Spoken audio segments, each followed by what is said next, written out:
So of course it's a very high topic, and in Prabhupada also Prabhupada describes about what is Swakiya Bhav, what is Parakiya Bhav, and the difference about that. Much more is found in the Nectar of Devotion by Srila Rupa Goswami, and there he also describes different parts of it, like how what are the different moods of those gopis, and even within the gopis in Parikiya and Swakiya Bhav, there are also what are the differences in that, and there are also like different features or like different mellows even within those like Parikiya Bhav or Swakiya Bhav.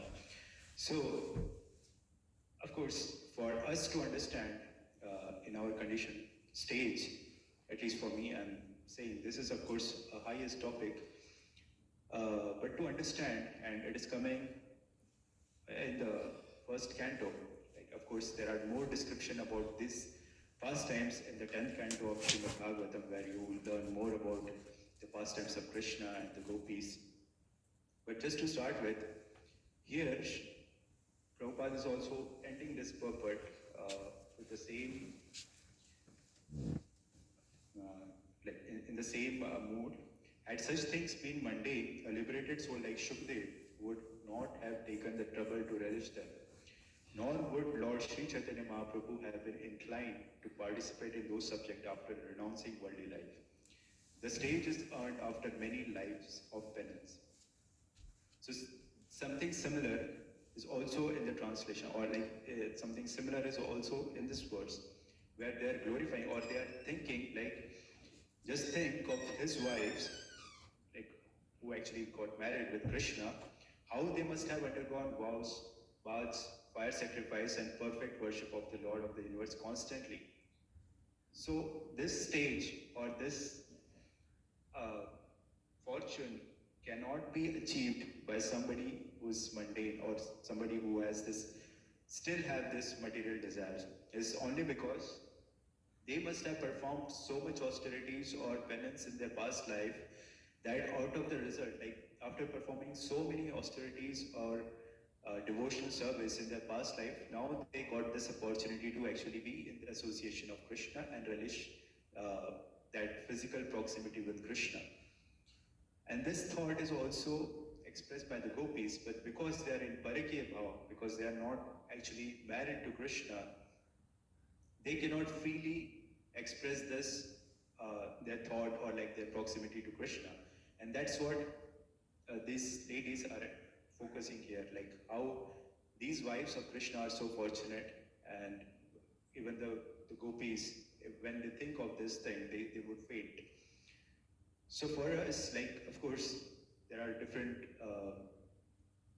glorification of Krishna, like just about the features of Krishna. If we see the song Adharam Madhuram, so Adharam Madhuram, Vadanam Madhuram.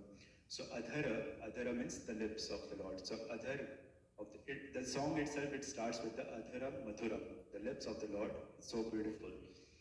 So, like the author could have just said, like the Lord in himself is so beautiful and attractive. But again, he goes in the more appreciation of Krishna, the different features of Krishna. How his Adharam is Madhuram, how his Vadanam is Madhuram, how his Asitam, his smiling is Madhuram, how his Gamanam is Madhuram, how he walks is Madhuram.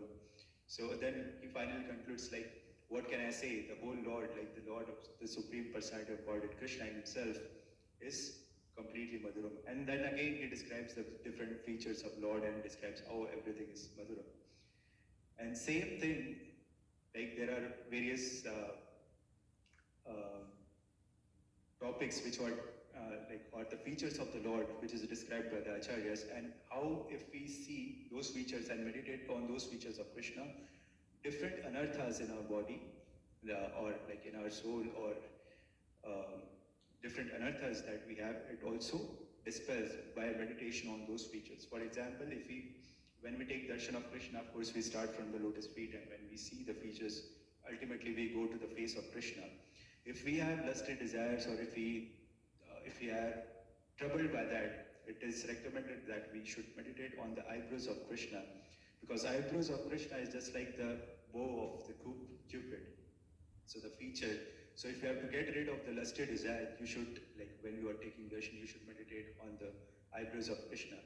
Similarly, for the lips, it is said, if you have like any material desire or any other desire apart from Krishna, that is something like where we should be meditating on the smile or the lotus lip of Krishna. And it is compared to the reddish like the bimba fruit, and sometimes it is also compared with the uh, rose rose apple or like that kind of fruit. So it's reddish like that. And when Krishna holds his flute, it is said like sometimes like there are different types of flutes that Krishna holds. There are like majorly three categories. One is called Venu, one is Murli, and one is Vamsi. So Venu is the small one. The small, it's almost like 5 to 6 inches of the small flute. It's called Venu. It has 6 different holes, and Krishna plays that. Murli is the bigger one. It's like almost like 18 inches of size, and it has one main hole, and there are like 4 sub holes in that. So that it has like more grave sound and it's more deeper song that comes from the Murli. And then Vamsi is almost like 15 inches and it has 9 holes, and Krishna plays different notes in that. So that is like there are like different types of even the flutes of Krishna. And even this type, like these are the major categories based on the size and the holes, and also based on the notes, or there are the materials out of which the Krishna's flutes are made. Like of course the common ones are made of bamboo, but there are also flutes of Krishna which are made of marble. There are certain flutes of Krishna which are made out of gold as well. Some flutes which are bedecked with the different jewels, the precious jewels, that is also, so their names are also different. The one which has like the jewels and it is made of gold, it is called Akarshini. And there is also the bigger flute, which there are different notes which Krishna plays. It has a different effect for different devotees as well. So when Krishna starts playing his flute, actually I was mentioning the point, like there are some flutes which are made out of marble. So when Krishna plays that marble flute, so when he smiles and keeps the flute near his lips, when the reflection of his teeth, it comes in the marble, it looks like pearl. But when Krishna closes his lips, because of the reddish reflection, it reflects on the flute as well, and the flute itself, it looks like a ruby, like it's reddish in color, and it looks like that. And because Krishna's cheeks are like the bluish in color, when he keeps that flute near his cheeks, it reflects the bluish color and it looks like sapphire. And again, Krishna's hands, they are also little reddish in color, and when Krishna holds like in that way, so it looks like again like the reddish jewel or like a ruby like that. So all the different, like even in the one flute, even though it doesn't have many jewels on it, but still because of Krishna's touch and features, it looks like it is already bedecked with different jewels. So there are like even Krishna's eyes, the corner of his eyes also a little reddish like that. His lips are reddish. His palms, his lotus feet is also reddish in color. His toenails are also compared like the rubies. So these are the different features of Krishna. And when I was saying, when Krishna plays on his flute, it's like, it's nectar, like it's, well, it is said like when Krishna plays his first note, like from his first note, even the meditation of great sages it disturbs. Like sages, what to speak of sages, the meditation of Brahmaji and Shivji, it's disturbed. They open their eyes just by hearing the first note of Krishna's flute. And Ananta Shesha in Vaikuntha in Vishnu, he starts to wave like Ananta Shesha is hallucinated or is drunk. So he started waving his different hoods. When just by hearing the first note of Krishna. They said when Krishna plays his second note on his flute, the Yamuna river started flowing backwards. That is the effect of Krishna playing his second note of his flute. When Krishna plays the third note what it does, there are like different cows who are around. They started running towards Krishna with the third note, and they were, no, sorry, with the third note, the moon stops. Basically, the movement of moon sword, it stops. With the fourth note, the cows started running towards Krishna, and when they come to Krishna, they become stunned. They are just immersed in the flute or the song of Krishna, which Krishna is playing. And with the fifth note, all the gopis, it comes in the past in the 10th canto also, when Krishna played his fifth note, all the gopis, they run from their household duties or they leave everything and they come and run towards Krishna. When Krishna plays his sixth note, it said like the autumn season, it starts. The stone melts and the autumn season is up, like it is manifested within that region or within Vrindavan. When Krishna plays his seventh note, all the different seasons, beautiful seasons, spring, autumn, everything, it comes and manifested in Brajabhumi. And when Krishna plays his eighth note, that is specific to Srimati Radharani, and only she can hear that note, and it is specifically for Srimati Radharani which Krishna plays his eighth note. So there are like different description how even Krishna plays his flute and the description of various notes that Krishna plays. And also I was hearing His Holiness, once His Holiness Loknath Swami Maharaj was explaining, he said like, when Krishna was playing his flute, it's not like for everybody, or he can play, if Krishna is playing flute only for cows, it is only heard for the cows, like nobody else can hear it. I mean, they can hear it if Krishna wants, but if he's playing for a particular cow, they will hear the name that Krishna is calling that particular cow. If he's calling for Surbi cow, or he's calling for Hansi or like different cows. So if Krishna is playing that particular sound in his flute, that it attracts the same entity for which Krishna is playing. So his audience, he can decide. That is the specialty of Krishna, that he can decide his audience for whom he is going to play that sound for. And if he's playing for some gopi, Krishna can also restrict, I mean, he can play and the particular gopi will hear her name to which Krishna is calling her. So in that way, that is the transcendental sound vibration of this flute.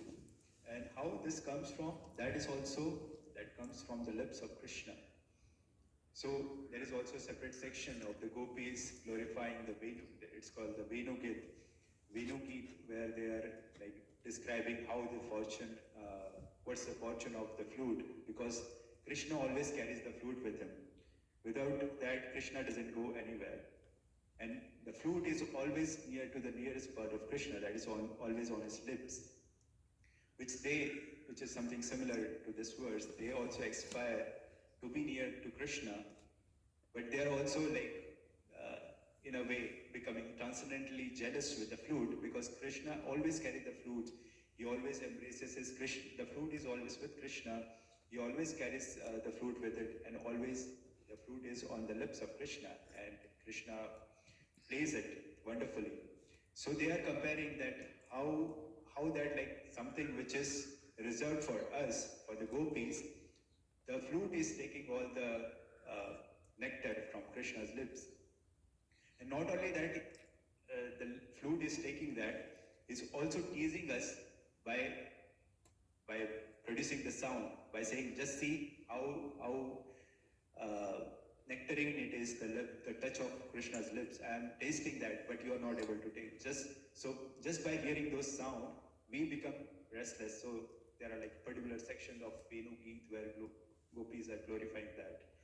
And there are also sections which are defined or like, which is the glorification of the flute and the lips of Krishna in Padyavali by Srila Rupa Goswami from 268, 267, 268, 269, and different section of that. There, Srimati Radharani is also giving the explanation or the position of flute, how the flute of Krishna is so wonderful. And she's also comparing her situation, because now Krishna has gone from Vrindavan. She's also comparing her situation with the flute, like just like the flute has become hollow, I also become like I don't have any substance in me because Krishna has left. And there are also people ridiculing me, that is like the holes in the character, or like they are putting those holes in my character. At the same time, I have become bright, like just like the flute. I think the flute must have blessed me. That's why I've become like this, because now Krishna is not there. But my only hope is that one day Krishna will take that flute and start to play it by putting the prana in that, by putting his nectar in that flute. So in that way, only when Krishna comes and embraces me in that way, then only there would be some life and there would be some sound coming out of from me. So that is also perceived by acharyas in a different direction.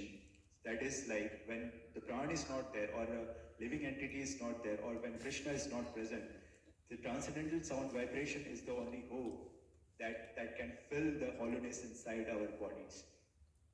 And flute, just to attain that position, the flute has also gone through various stages in life, or in its life.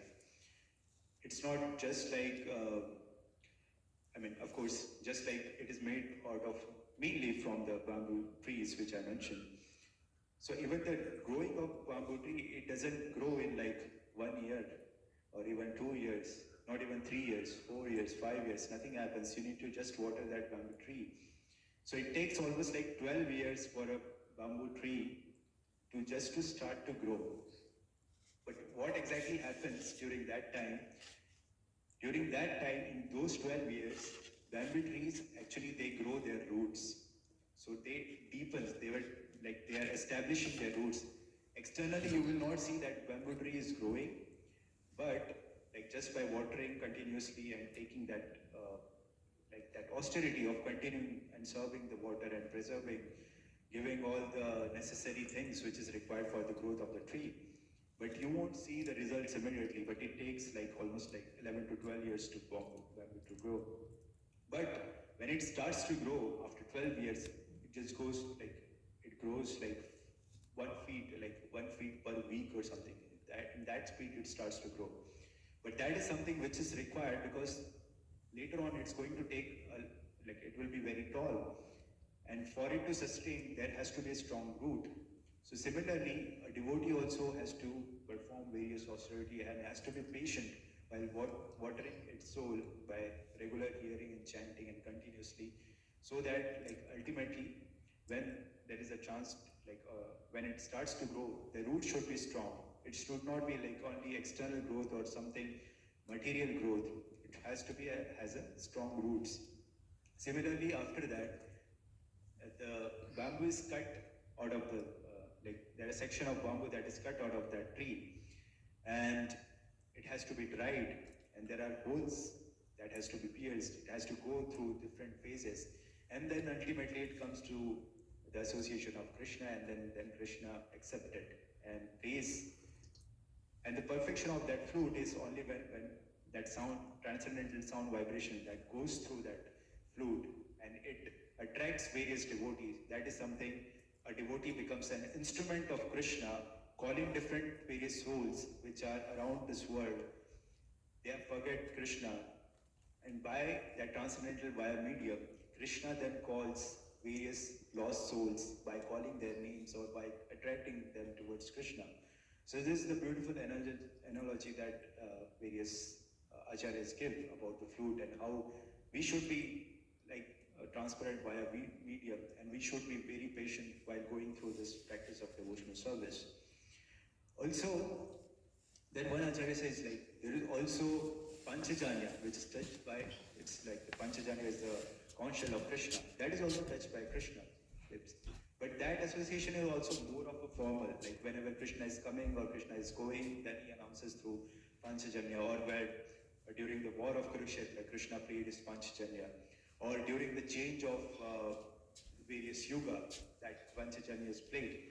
So in that way, it has very limited role, or sometimes to threaten the opposite party, or sometimes to declare a war, or even if it is played, like somebody who knows how to blow the conch shell, it is you have to place your lips in such a way that it's not properly it should not be like fully touching the conch shell for it to blow.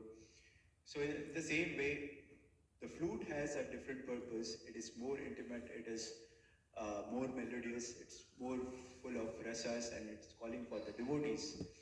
Similarly, uh, the prashadam which we get, or like which we offer to the Krishna, basically the bhoga that we offer to the Krishna, for us, for to us this in the practical way, that is also something which is touched by Krishna, because that is also tasted by Krishna. So it is said, like in Chaitanya Charitamrita, it comes, the prasada has all the features or all the qualities that Krishna's lips have. So Krishna basically, when he touches those like the bhoga and he accepts that bhoga, he transfers all those qualities and nectar in that prasad, and then that is distributed to the devotees. So if we, for our practical purposes, if we want to taste that nectar of Krishna's touch, by accepting prasad in that service attitude or in that awe and reverence or honoring that prasad is something which will get the same benefit or same result. That is something which is got by the gopis or here the wives of Krishna. So accepting that prasadam as the remnant of Krishna's mercy is something which is very nectarine or relishing for a devotee for this thing to meditate on. Similarly, there are sections in Chaitanya Charitamrita where a particular section where Sri Chaitanya Mahaprabhu actually glorifies about these features of Krishna. But those are again very high topic where that comes in Gambhira between Sri Chaitanya Mahaprabhu and Ramananda Rai. There's a conversation. And there is a mood of Krishna, like Sri Chaitanya Mahaprabhu, where he expresses this feelings of gopis, and he glorifies the adharam of Krishna. And it's a private conversation, and Ramananda Rai then again start glorifying different aspects of it. But there is also a section in Chaitanya Charitamrita. In this section, it's a mention of one particular devotee. His name was Kalidas. He was famous for taking Mahaprasad of all the devotees. So he has taken a vow that like I will take Mahaprasad, basically somebody or like the Ujjasta or the remnants of all the devotees from the Navadvip. That was his kind of regulation, that he wanted to taste the Mahaprasad of all the devotees. And then he would try all the means just to get some, for some elder devotees he would just request, for some he would just beg, for some he would just by take he would take some Mahaprasad. And he was not very selective, like he would consider everyone as devotee. And even though he was like from a Brahmana class, like very high caste, but he would not discriminate whether a person is low caste or high caste. He would just, well, it was sufficient for him that a devotee is chanting the holy names of the Lord, is the devotee of the Lord. That was something special for him. And he would honor the prasad or the Mahaprasad of that particular devotee with the same reverence that if he would have got the Mahaprasad of Mahabhagavad devotee. So he would take Mahaprasad of all the devotees. But there was one devotee, his name was Jaru Thakur, who was living in some remote place of Navadvip, and he was not from so high caste. And he would not give any Mahaprasad, or like he would not give any remnants to this Kalidas, this devotee, because considering him like he's already very learned devotee, he's exalted devotee, how can I give my remnants to this devotee? And many times Jaru Thakur, like he would be there, and this Kalidas would approach him and ask for the remnants, but he would not give. So next time what he does, he takes some mangoes and he offers to the Lord, and then gives to Jaru Thakur and says like, this is the Mahaprasad of Lord, so please accept it. So Jaru Thakur, when he hears that it's a Mahaprasad, he becomes very, very happy. Oh, I have received the Mahaprasad of the Lord. And then he says, okay, thank you very much for giving this Mahaprasad. And then he goes, Kalidas goes.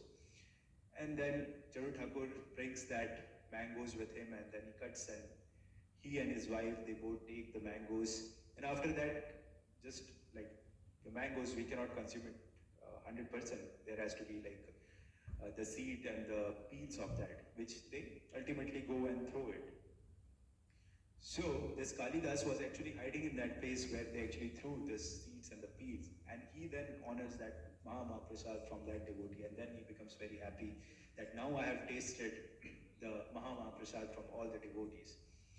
And then later on in Chaitanya Charitamrita, it says like that is the reason, that is the only devotee, Kalidas is the only devotee where whom Sri Chaitanya Mahaprabhu actually allowed to take the Charnamrit from his own lotus feet. So when Mahaprabhu used to go in inside Jagannath Puri temple, before that he would wash his feet. So Govinda would come and wash his feet.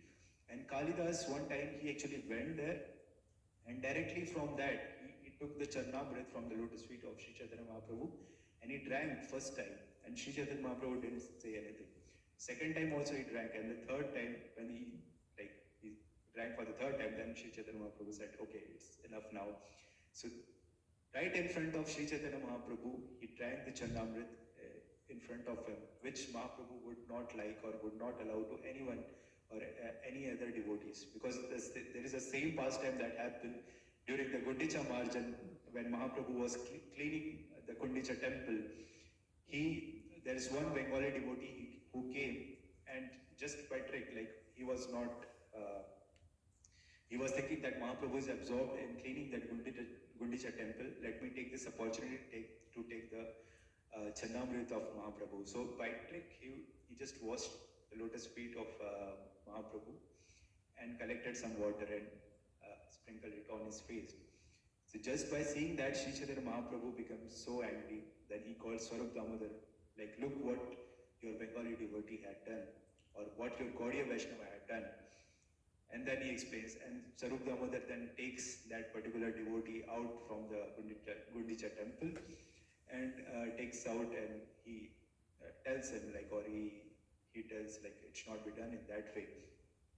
But in the purport, Srila Prabhupada writes, when Mahaprabhu said, like, look, Swarup Damodar, your Gaudiya Vaishnava, what your Gaudiya Vaishnava has done, he's implying that Prabhupada is saying that, like, Mahaprabhu has given the custody of all the Gaudiya Vaishnavas to Swarup Damodar.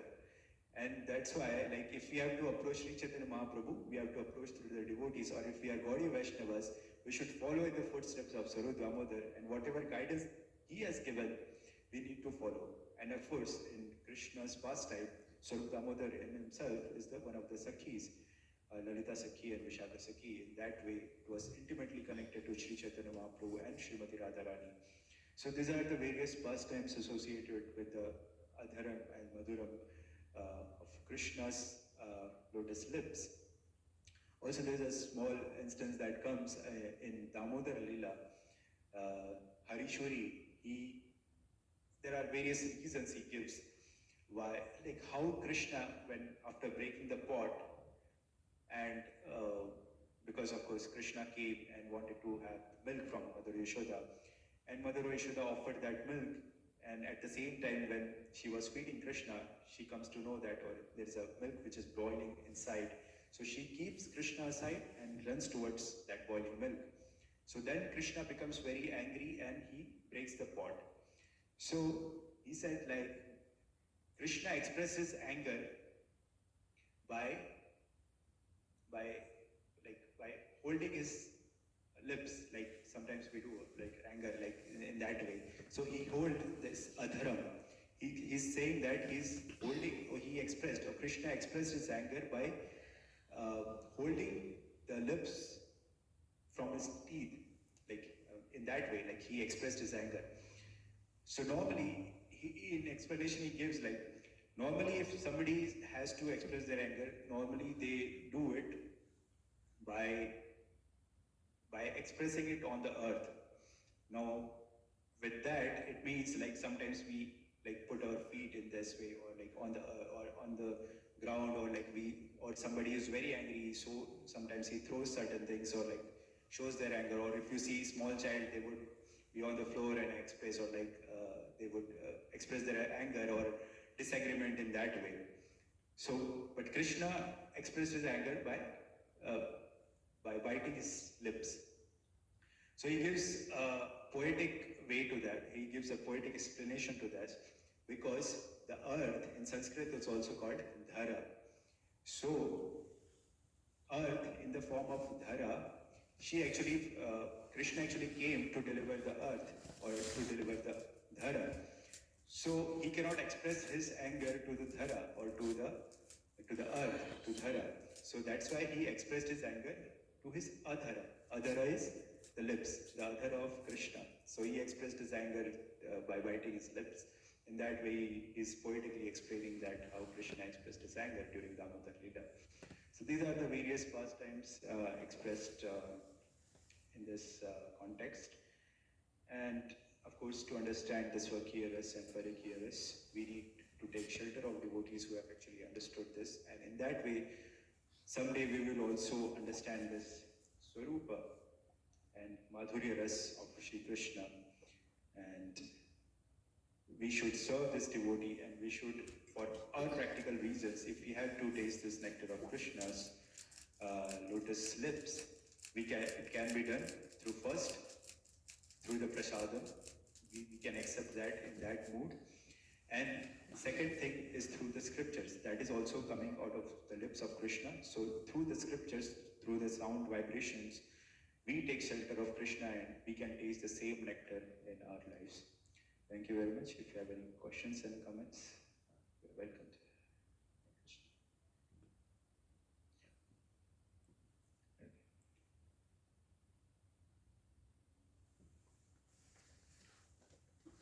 Just a second. We are